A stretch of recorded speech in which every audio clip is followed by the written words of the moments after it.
Welcome. What can I do for you?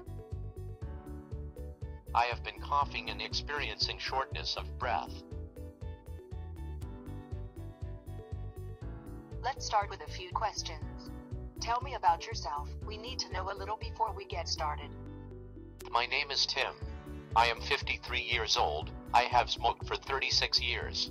I exercise sometimes, but not often. I'm a retired coal miner. It sounds like you may have emphysema. Let me explain. Emphysema is when the walls inside the alveoli rupture, creating a large hollow space and decreasing the surface area for exchange of gases. Emphysema is a progressive form of chronic obstructive pulmonary disease, also known as COPD. At the end of the bronchial tree sit grape-like clusters of alveoli that are sites of gas exchange. These structures are wrapped in capillaries as well as elastic fibers. These fibers provide structure to alveoli and aid in expansion and contraction while breathing.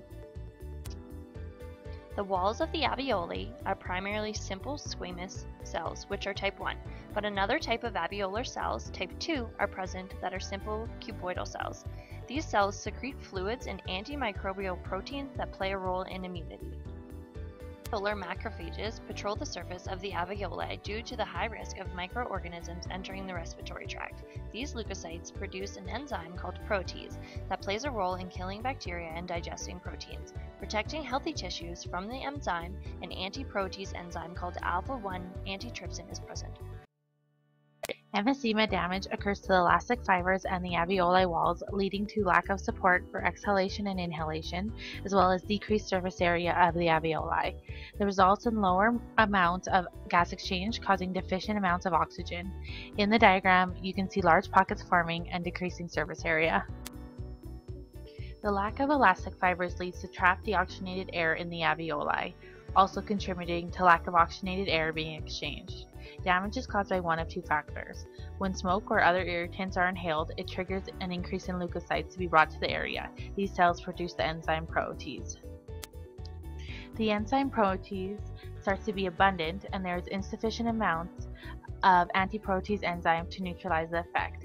It begins to break down the healthy elastic fibers and other healthy tissue. Other than smoking or exposure to other irritants, a genetic condition can contribute to the development of emphysema, where the body doesn't produce enough antiprotease enzyme to provide protection to the tissue naturally. These two different causes are diagnosable as two different types, centracinor and panacinor. Centracinor is the most prevalent in smokers, which damage occurs first in the bronchioles. Panacinor is most common in people with a genetic condition. Damage occurs first in the alveoli. A barrel chest is caused by the hyperinflation of lungs due to the inability to exhale excess air. Shortness of breath and cyanotic lips are due to the body not receiving adequate amounts of oxygen. Coughing is caused by the inhalation of an irritant, such as smoke, that causes the emphysema as the body tries to remove build-up toxins from the lungs. Risk factors for emphysema include smoking, age, exposure to secondhand smoke, exposure to workplace fumes and dust, and pollution. Typically, emphysema is diagnosed by the use of a spirometer. This measures the amount of air being exhaled. People with emphysema have less air expelled due to some of it being trapped. Treatments includes O2 therapy and some medications to help lessen the symptoms, as the damage done to the lung is irreversible. Homeostasis is disrupted by emphysema when the O2 levels in the body are disrupted due to insufficient gas exchange. Also, respiratory acidosis may begin to occur as a result of poor respiration. Hydrogen levels begin to rise in the blood. Abnormalities in the proteins is essentially what causes the harmful effects of emphysema, as the damage begins to occur when there is too much protease enzyme or too little antiprotease enzyme. Tim was prescribed an inhaler. His doctor was in contact with Dr. Christina Ladzima at the University of Pittsburgh's Emphysema Research Center.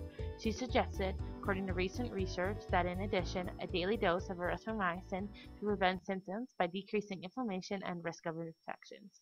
Created using Powtoon.